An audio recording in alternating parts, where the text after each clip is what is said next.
coming home, I'm coming home. Tell the world I'm coming.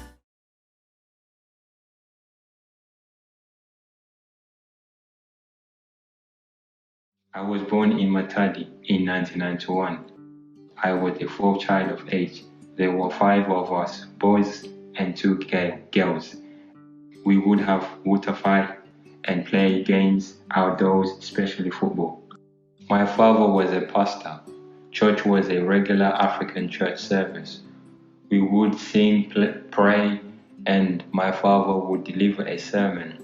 Those Sunday afternoons were so much fun. When I was 7 years old, my mom fell pregnant with the 9th child. She wasn't very well and was struggling with the pregnancy.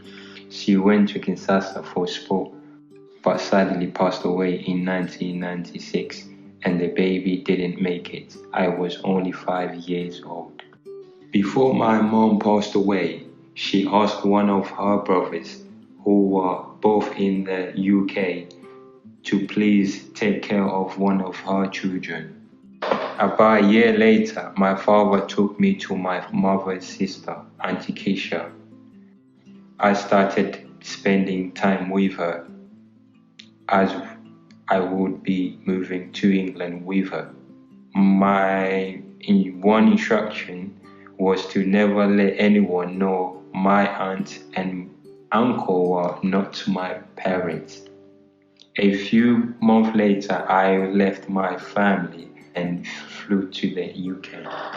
I remember how cold it was when I first arrived in England. My Uncle Ray met us at the train station, and we took the train to his bedsit apartment in Finchley Park. My first day of school was a bit hard. I didn't speak the language. I began to make a lot of friends, and my favorite part was the school meal. Uncle Ray drank a lot. He would shout and he would beat Aunt Keisha, who was pregnant. My auntie was having crazy dreams and was convinced that there was some form of spirit after her. One day, my auntie saw me eating and asked, "Why do you eat like that? Did you know that how Kindoki children eat?" I didn't really understand what that meant. One Sunday after church, my auntie asked to speak to the pastor and told him about the crazy dream she was having. The pastor started speaking to me, asking me about how I sleep. What do I see when I sleep? Told him I just sleep and wake up. Most time I don't have dreams. In that instance, he decided that I had an evil spirit in me, that I was a witch, that I was a child of Kindoki. My 2 aunties and their kids were walking together, left me out. I couldn't really understand what was going on. This is when my life started to go downhill. I went to football training and I met my cousin. His mother came to pick him up. She told me to stay away. I went to the coach and told him that I didn't want to play football anymore. He asked me why, and I responded that I just didn't want to play anymore. I had another friend called Jack. Jack's dad was a pastor, and one day they came to my house to pray for me. My uncle shouted at me that I needed to leave my witchcraft alone. They prayed and prayed and prayed. They burned my football medals and trophies. Everything I said I was told was a lie. He said, when I was younger, back in Congo, a rich woman came to me and asked if I wanted a biscuit. He said I ate it, and then at night time, the same woman asked me where the biscuit was. Then I said I didn't have it. Then the woman asked me to sacrifice my mom in return to the biscuit.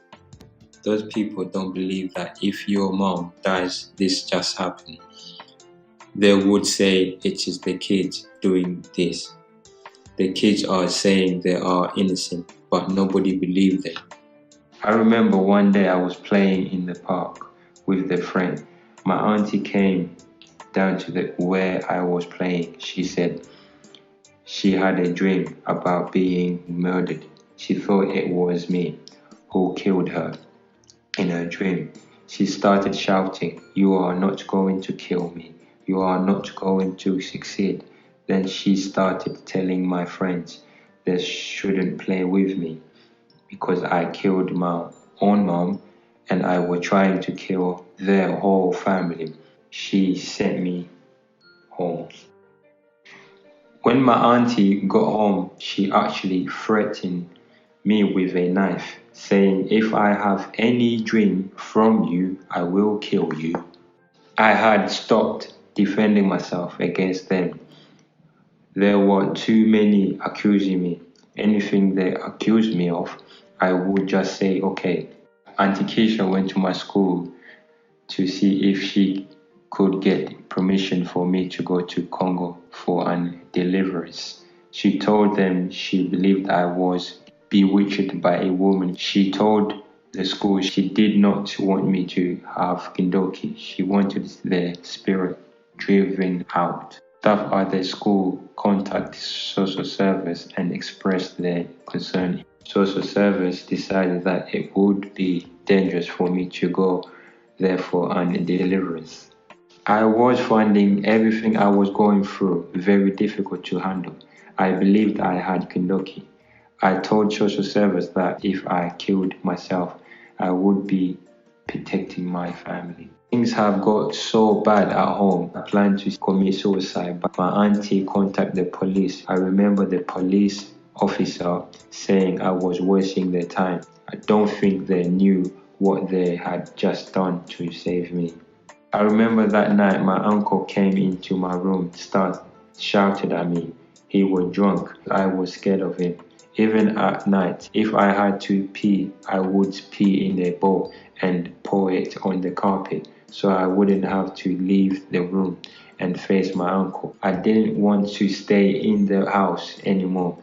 I would ride the bus back and forth so I could sleep. I would stay on the bus till the last stop. Social service referred me to a hospital to be assessed. I would stay there for the whole week, then on weekend I would go home. I was frightened of going home for the weekend. Social service decided that I would instead go stay with foster care for 3 weekends. Weekend Uncle Ray visited me unannounced. He said I was ugly and too black, that this due to the devil inside me. I told Miss Jallo that my auntie wasn't really my mother.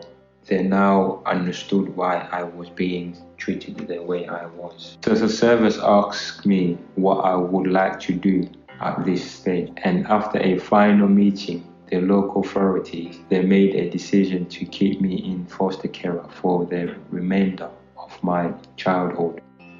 Life was so much better in every way.